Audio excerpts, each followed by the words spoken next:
Welcome to Sethu Chitra kitchen. இந்த கோஸ் வறுவல் வந்து அப்படியே நான்வெஜ் டேஸ்ட்டில் எப்படி பண்ணுறது அப்படின்றத தான் நான் இதை சொல்லியிருக்கேன். அப்படியே அந்த போட்டி சாப்பிட்ற ஃபீல் இருக்கும். அது எப்படின்னு பாருங்கள். இந்த வீடியோவை ஸ்கிப் பண்ணாமல் பாருங்கள். இதுக்கு வந்து ஒரு கைப்பிடி அளவு நான் கடலைப்பருப்பு எடுத்திருக்கேன். அதை வாஷ் பண்ணிவிட்டு இது ஒரு 1/2 hour அப்படியே ஊற போட்டுவிடணும். தண்ணி விட்டுட்டேன். 1/2 hour பொறுத்து பார்க்கலாம். 1/2 hour ஆகிடுது. இந்த மாதிரி இதை வருங்க, இந்த கில்லு பதத்தில் வந்துடுது. இப்போ என்ன பண்ணணுன்னா, இந்த தண்ணியில் இருக்கிற அந்த கடலைப்பருப்பை ட்ரான்ஸ்ஃபர் பண்ணிவிட்டு இதுக்கு தேவையான உப்பு கொஞ்சமாக சேர்த்து வேக போடணும். இது சேர்த்துட்டேன். இப்போ இதில் தண்ணியை விட்டுட்டு இதை நல்லா வேக போட்டுடலாம். இது கொஞ்சம் இதுக்கு தேவையான அளவு உப்பு கொஞ்சமாக சேருங்க.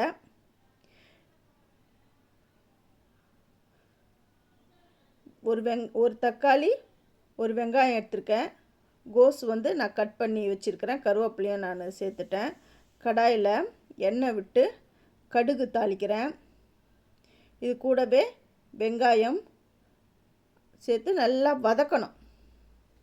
இந்த வெங்காயம் வந்து இந்த கண்ணாடி பதம் வருது பாருங்கள், அந்த டைமில் அந்த மாதிரி நல்லா இது வதக்கணும். இதுக்கு வந்து இஞ்சி பூண்டு பேஸ்ட்டு நான் சேர்க்குறேன். இஞ்சி பூண்டு பேஸ்ட்டு போட்டு அந்த பச்சை வாடை போகணும். அந்த அளவுக்கு நல்லா வதங்கிட்ட உடனே வெட்டி வச்சுருக்கிற தக்காளி, ஒரு தக்காளி தான் நான் வெட்டி வச்சுருக்கிறேன். அதேமாரி வெங்காயமும் ஒரு வெங்காயம், பெரிய சைஸ் வெங்காயம், பெரிய சைஸ் தக்காளி தான் நான் எடுத்து வெட்டி வச்சுருக்கேன். இது எல்லாமே நல்லா வதங்கட்டும். தக்காளி ஓரளவுக்கு வதங்கிடுது. நீங்கள் வந்து இவ்வளோ தானே, இது சிம்பிள் தானே அப்படின்னு சொல்லாதீங்க.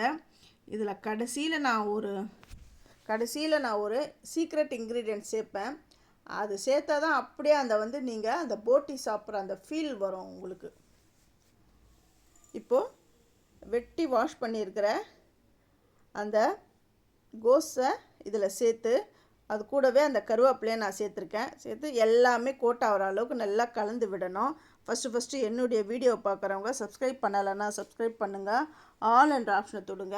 அப்போ தான் நான் போகிற ஒரு வீடியோவுடைய நோட்டிஃபிகேஷனும் உங்களுக்கு காட்டும். இப்போ மஞ்சப்பொடி நான் சேர்க்குறேன். இது கூடவே குழம்பு மிளகாய் தூளும் இந்த காரத்துக்கு ஏற்ற மாதிரி நான் சேர்க்குறேன். உங்களுக்கு எப்படி காரமோ அதுக்கேற்ற மாதிரி சேர்த்துக்கோங்க. நான் 1 ஸ்பூன் தான் 1.25 ஸ்பூன் நான் சேர்க்குறேன். இது எல்லாமே சேர்ந்து வரணும்.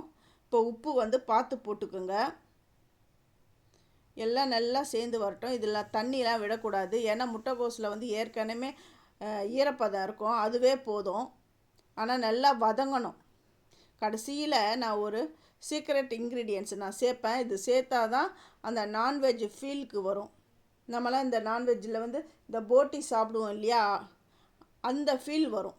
இதை நீங்கள் உங்கள் வீட்டில் செஞ்சு பாருங்கள். செஞ்சு பார்த்துட்டு எப்படி வந்ததுன்னு எனக்கு கமெண்ட் பண்ணுங்கள். இப்போ வேக வச்சுருக்கிற கடலைப்பருப்பை நான் வந்து அதில் இருக்கிற தண்ணிலாம் இருத்துட்டு இதில் நான் சேர்க்குறேன். ஏற்கனவே கடலைப்பருப்பு வேகும் பொழுதே நான் அதில் வந்து உப்பு நான் சேர்த்துட்டேன். அதனால் கொஞ்சம் உப்புலாம் கொஞ்சம் பார்த்து இந்த பொரியலில் போட்டு சேர்த்துக்கோங்க. இது நல்லா வேகட்டும், கலந்து விடுங்க. அப்பப்போ மூடி போட்டு நடுவில் கலந்து விட்டுக்கிட்டே இருங்க. அவ்வளோ டேஸ்ட்டாக இருக்கும். இது எல்லாருக்குமே பிடிக்கும். இது நீங்கள் சாப்பிட்டீங்கன்னா இது வந்து நான்வெஜ் தான் அப்படின்னு நினைப்பீங்க. அந்த அளவுக்கு அவ்வளோ நல்லா இருக்கும்.